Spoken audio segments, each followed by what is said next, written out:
Nos acompaña Néstor Míguez, que es el presidente de la Federación Argentina de Iglesias Evangélicas. Gracias por venir. Gracias a usted. Es muy importante también que ustedes se hayan sumado a este pedido de emergencia alimentaria, porque ustedes también viven la realidad de mucha gente que está pasando por situación social muy difícil, ¿no? Efectivamente. Nuestras iglesias van recibiendo día por día, hay miles de iglesias evangélicas distribuidas en el país, con distintas tendencias internas, es cierto, pero la apelación de la gente común en los barrios, en las villas, en todos los lugares donde estamos es unánime, ¿no es cierto? Hoy hablaba, porque no es solamente en Buenos Aires, hoy hablaba con un pastor del norte de Santa Fe.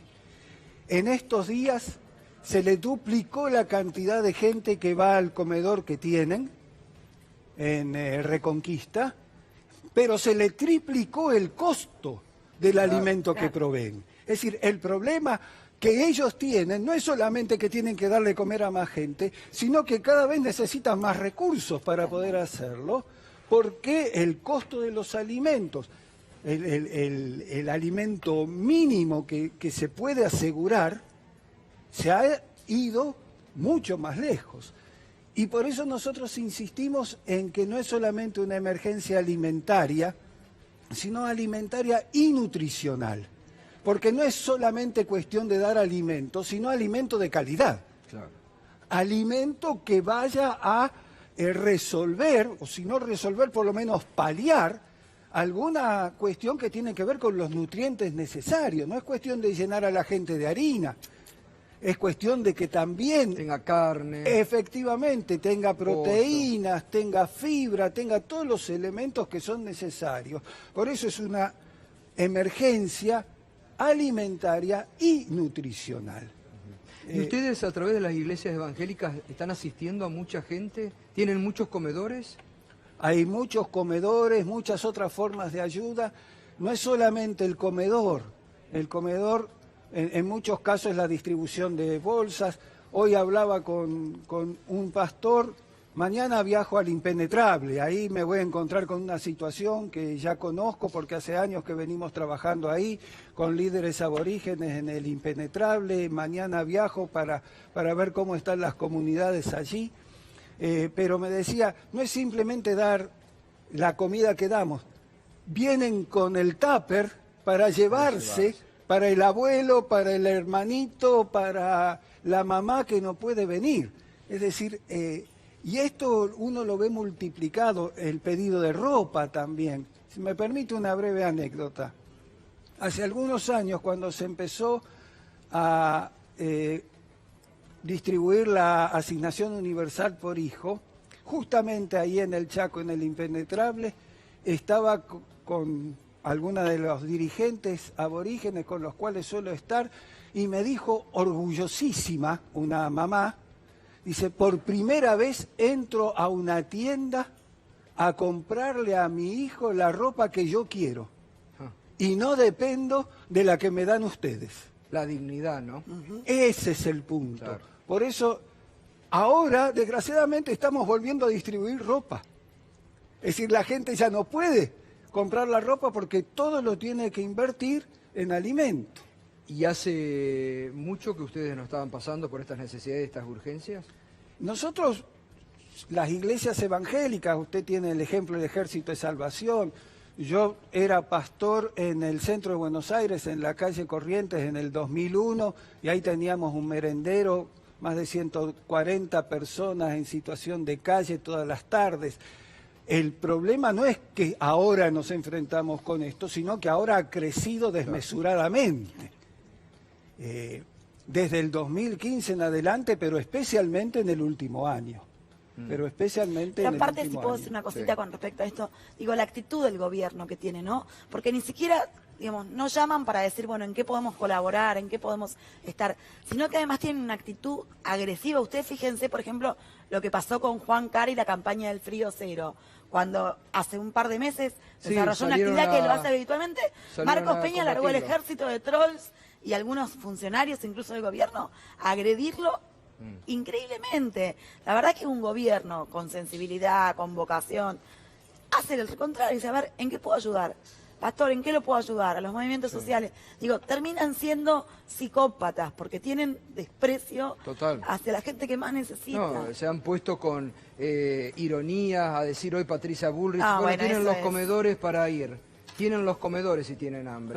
Hay una cuestión, si me permite un segundito más, hay una cuestión fundamental que lo compartimos las iglesias evangélicas y también el catolicismo, es que este sistema neoliberal crea un cinismo moral. Claro. No es una cuestión de actitud personal de este funcionario que es insensible. Es que la idea de que los pobres son pobres por culpa de ellos, que no es necesario de sacrificar las ganancias de los ganadores para sostener la pobreza de los perdedores.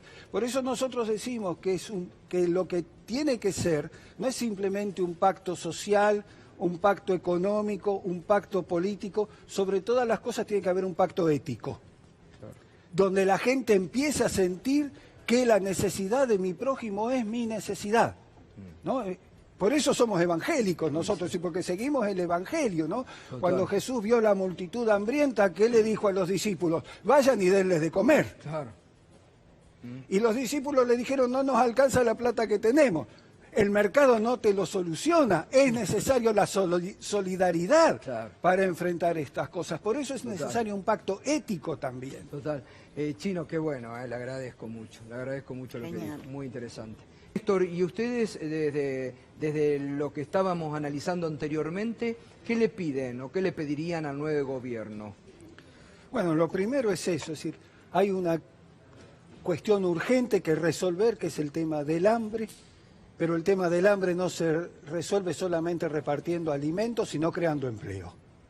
El trabajo es el principal organizador social. Y en base a lo que usted decía hoy del neoliberalismo, cambiar de modelo, ¿no? Efectivamente, porque, digamos, para nosotros hay cuestiones que puede manejar el mercado, pero hay cuestiones básicas, que son la salud, la educación, la alimentación, la vivienda, lo que permite al ser humano vivir, que no pueden depender de la billetera, porque tiene que ver con la dignidad de las personas. Para nosotros el mensaje pasa, lo llamamos en términos seculares derechos humanos. La federación que yo presido ha estado siempre muy activa en la cuestión de derechos humanos. Pero desde el punto de vista del Evangelio, digamos, es la dignidad de las personas, una dignidad que no se le puede quitar. Y no hay dignidad si uno tiene hambre, si uno está mal vestido, si uno no tiene una educación, si no puede comprar los remedios para cuidar a su abuelo. O en este caso, para que me cuiden a mí, que soy el abuelo, ¿no es cierto? Pero creemos que, por eso decimos que es una cuestión profundamente ética. Lo que se ha destruido es la condición de igualdad de los seres humanos. Y la condición de igualdad necesariamente me tiene que vincular con mi prójimo necesitado especialmente. Es decir, uno puede recorrer las páginas de la Biblia, tanto de la tradición hebrea que nos preside como del cristianismo en sus distintas variantes. Ya en el siglo tercero, los padres de la Iglesia decían, uno tiene que tener lo necesario para comer y vestirse. Y todo lo que tenga además que eso se lo debe a su prójimo. Y estoy hablando del siglo III. ¿No es cierto? Es decir, esa concepción está en la raíz del cristianismo. Totalmente. Sí, es cierto. Pero yo me quedé pensando con algo que decía el pastor, hablaba en términos religiosos, yo soy atea, ¿no? Pero el otro día Axel lo explicaba muy bien, ¿no es cierto? Que él tiene por un lado la gran preocupación de ordenar la provincia de Buenos Aires, porque la deuda que ha generado la gobernadora Vidal también tiene que ponerse en discusión paralelamente con lo que hizo Macri en la Argentina, sino también esto es humanizar la política. Cuando usted habla de evangelizar, el político, el militante, el ciudadano que se involucra, de alguna manera lo que siente es lo que le pasa al otro, el dolor del otro. Y en esto yo quiero decir una cosa, miren la hipocresía de Cambiemos en un tema que hoy salió a la luz en algunas redes sociales. Ellos ya no hablan de Macri, ya no hablan de Vidal. En muchos distritos los candidatos a intendentes de Cambiemos están viendo cómo hacer para ver si pueden sostener islas reductos pro. Hacen spot para que corten Exactamente, boleta. corten la boleta. Para nosotros es muy importante que en Moreno Mariel sea intendente, en Quilmes Mayra sea intendente, Fernández Raberta en Mar del Plata, y así Cecilia en San Nicolás.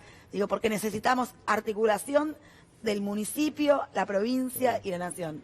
Necesitamos que el Estado vuelva a estar presente. Totalmente. Gracias, Gracias, No, gracias a vos. Gracias a ustedes. Pausa y enseguida volvemos con Juana Morín, que tiene algo para el final.